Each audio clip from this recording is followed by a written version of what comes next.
that you have shortlisted our project, that whatever the effort we made in order to prevent and protect our citizens across the city shadow, you have shortlisted for it.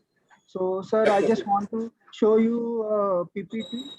PPT, sir, one problem was occurring right now, that the alignment of alphabet was very disturbing. So I have converted into the PDF, and now right now I'm showing you a PDF of PPT. So it will be okay, sir. No issues, sir. You can just continue. You can just share the screen and start.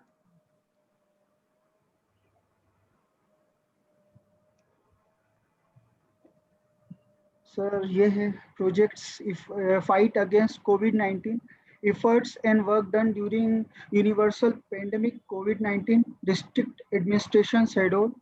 Sir आपको screen share करना पड़ेगा अपना. अच्छा अच्छा, okay.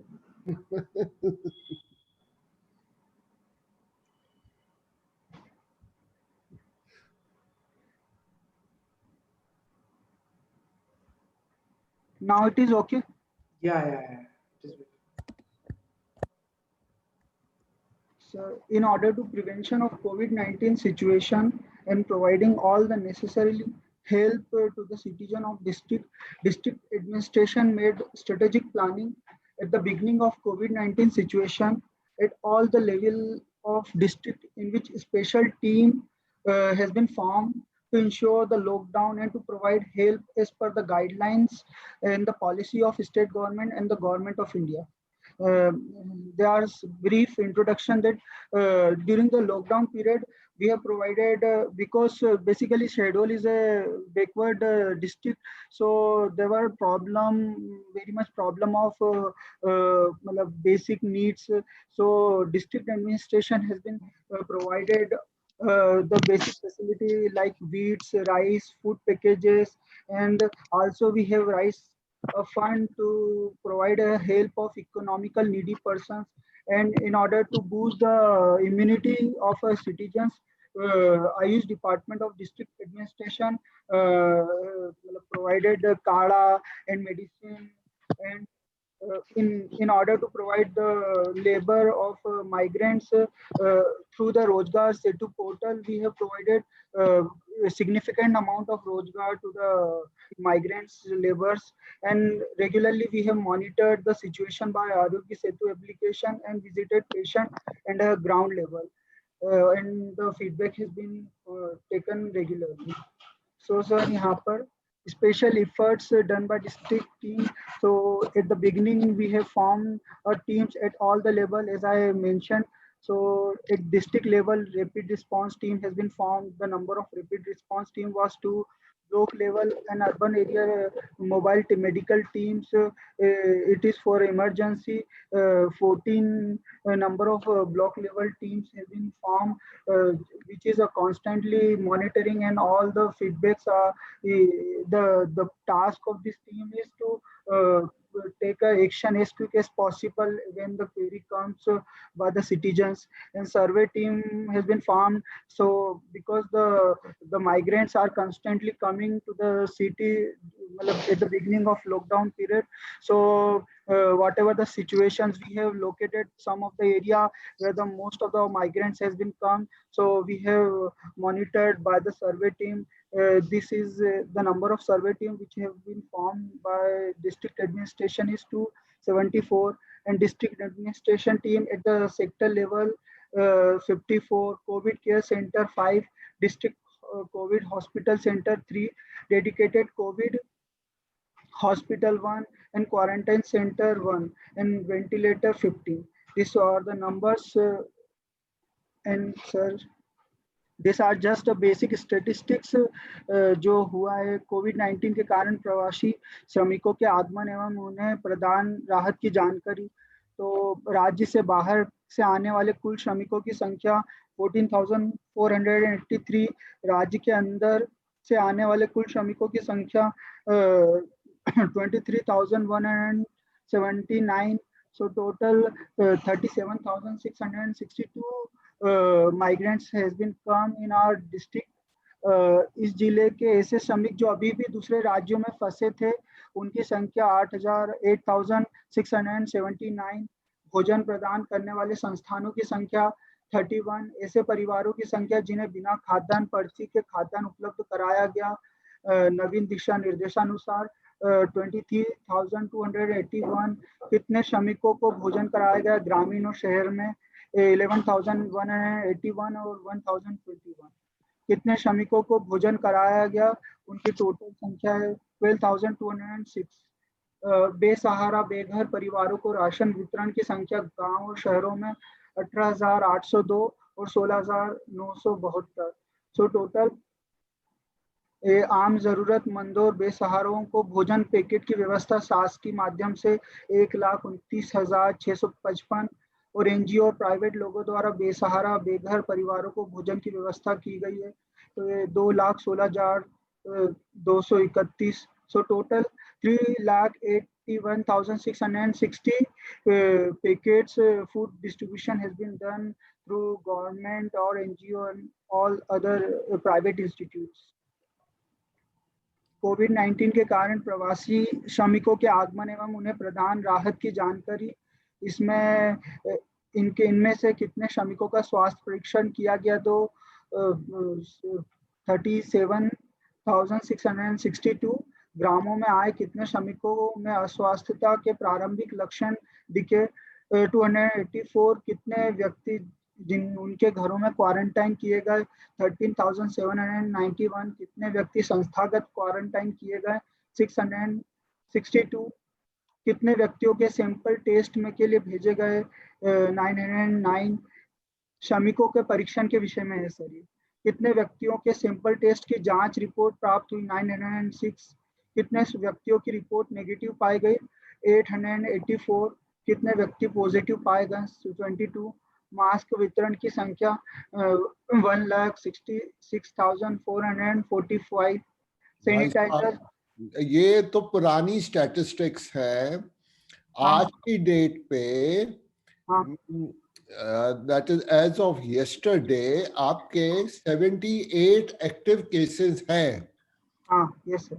आपके total 2,780 positive cases हो चुके हैं और 29 इसमें डेथ्स हुई है आपके स्टेट में। Yes sir. हाँ, सो देखिए ये पुरानी इंफॉर्मेशन देने से कुछ फायदा नहीं है।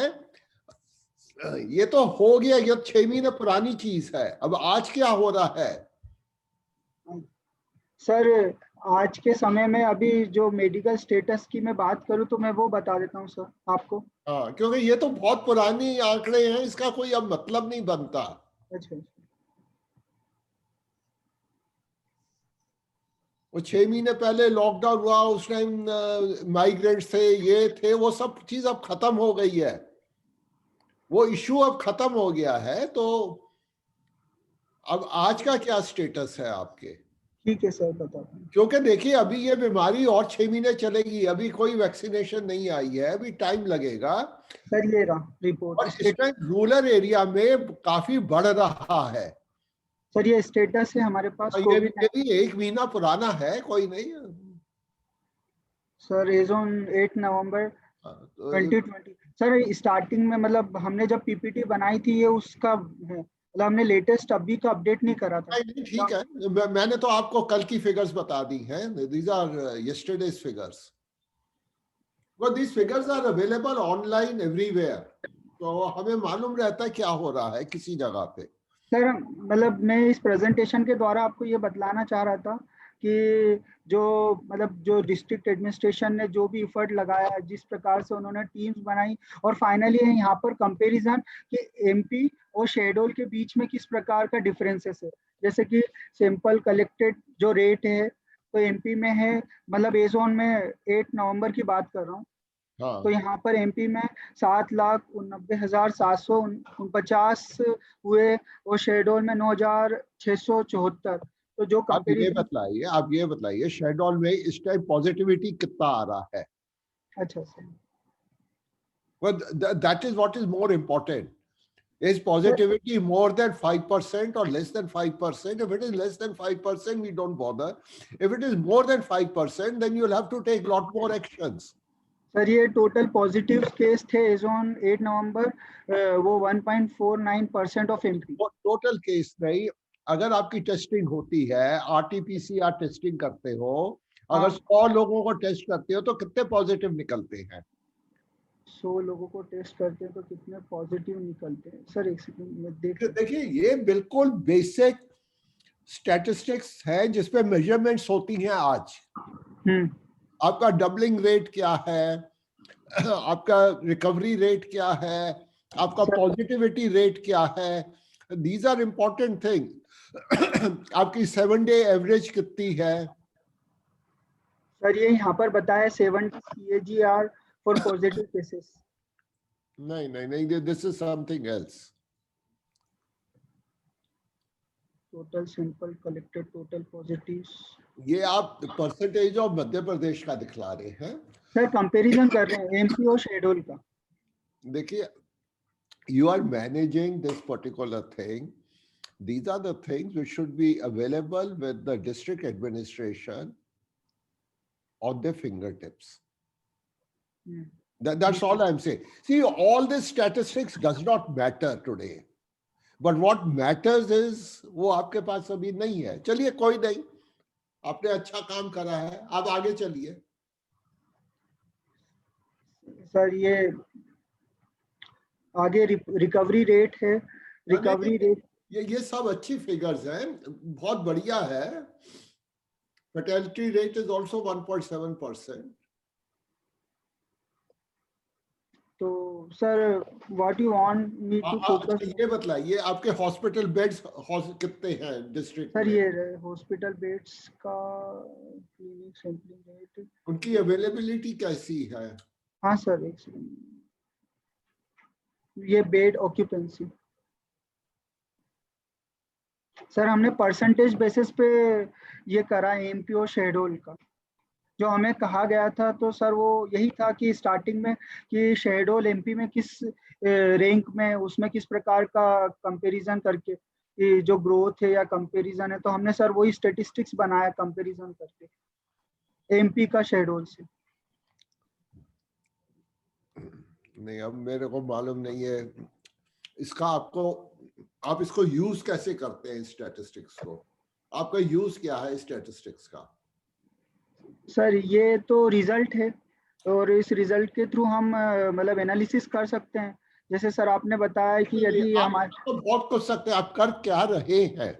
सी मेरा क्वेश्चन यही है, आप इतने आंकड़े दे रहे हैं, आप इसको यूज कैसे कर रहे हैं? सर यूज ऐसे कर रहे हैं कि सर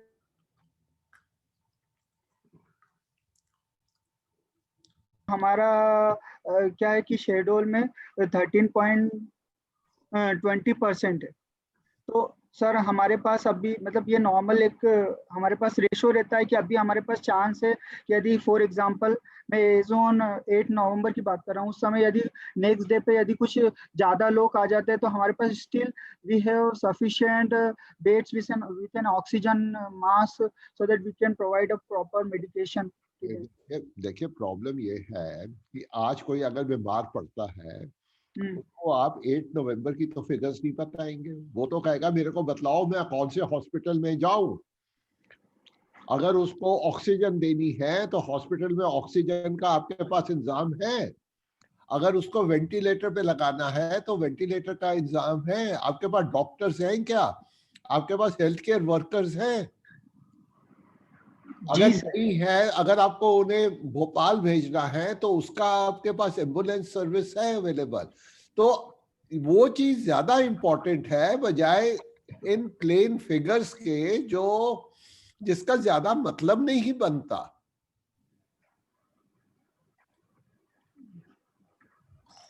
चलिए अब आप खत्म करिए इसको। ठीक है सर।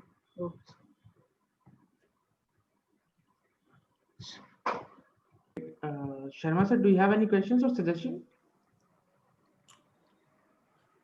सर ने जो कहा है वो आई एग्री विद देम, क्योंकि अभी जो लेटेस्ट स्टेटस है that is more important then 1 month old information. Anyhow, Okay. So